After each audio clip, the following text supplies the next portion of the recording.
মানকাছাৰৰ ঠাকুৰানবাৰী আন্তঃৰাষ্ট্ৰীয় সীমান্তত উত্তপ্ত পৰিস্থিতি নিয়ন্ত্ৰণ কৰিবলৈ BSFৰ শূন্যলৈ গুলীচালনা। ধুবুৰী জিলাৰ মানকাছাৰৰ ঠাকুৰানবাৰী আন্তঃৰাষ্ট্ৰীয় সীমান্তত BSFে বাংলাদেশৰ সেনাক নিয়ন্ত্ৰণ কৰিবলৈ শূন্যলৈ চালনা কৰিছে 4 জাই গুলী। বাংলাদেশৰ নাগৰিকক পুচবেক কৰাৰ সময়তেই এই ঘটনা সংঘটিত হৈছে বুলি জানিব পৰা গৈছে।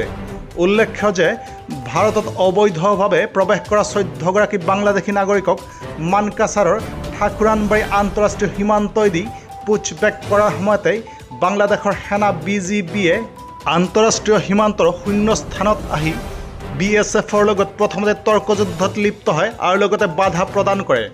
পিছত ঘটনাস্থলীত বাংলাদেশ সেনাৰ লগতে বাংলাদেশৰ শ নাগৰিক আহি উপস্থিত হোৱাত BSFে পৰিস্থিতি নিয়ন্ত্ৰণ কৰিবলৈ শূন্যলৈ গুলী চালনা কৰিবলৈ বাধ্য হয়। সন্দেহযুক্ত নাগৰিকক আটক কৰি লৈ অনা হৈছে। এই মানুহবিলাকক আমাৰ মানকাছাৰ ঠাকুৰানবাৰী যিটো সীমা আছে এই সীমা দি তেখেতসকলক পাৰ কৰিবলৈ চেষ্টা কৰিছিল। কিন্তু ৰাতিপুৱাৰ ভাগতে বাংলাদেশৰ BDR-সকলে শূন্যত গুলীবৰ্ষণ কৰিছিল।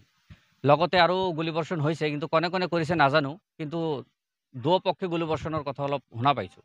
আৰু যিসকল মানুহক সন্দেহযুক্ত নাগৰিকক যিসকলক আনিছে এতিয়া সিহঁতে আটক হৈ আছে। মানে তেখেতসকলক ভাৰতবৰ্ষতো অনা হোৱা নাই, বাংলাদেশতো যাব দিয়া নাই।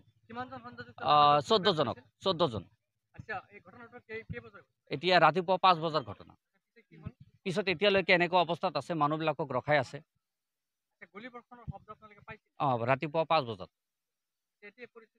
এতিয়া পৰিস্থিতিটো নিউট্ৰেল অৱস্থাত আছে, মানুহবিলাক মধ্য অৱস্থাত আটক আছে। ঠাইখিনিৰ নাম এইটো বৰ্তমান ঠাকুৰানবাৰী বটাৰ বুলি কয়, মানকাছাৰ ঠাকুৰানবাৰী বটাৰ। লৈ যাব ধৰিছিল, তেতিয়া হৈছিল।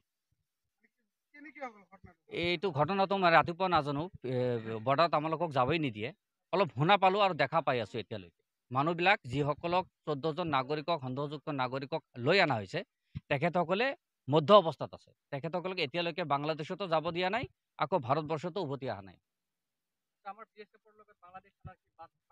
বাক ভিতৰত অলপ ৰাতিপুৱা এইটো গুলীবৰ্ষণৰ অলপ শব্দ শুনা গৈছে। এতিয়া দুয়োপক্ষে হ'ল, এক পক্ষে হ'ল, আমি ভালকৈ দেখা নাই, কিন্তু শব্দ পোৱা গৈছে যে দুয়োপক্ষে নাই, ইয়াত অহা নাই। তাৰ পৰাই তেওঁতে গুলীবৰ্ষণ কৰিছে, এইটো শব্দ পোৱা গৈছে। এই নিয়ন্ত্ৰণত অৱস্থা। মানকাছাৰৰ পৰা কবিৰ হুছেইনৰ ৰিপৰ্ট, নিউজ টাইম 3।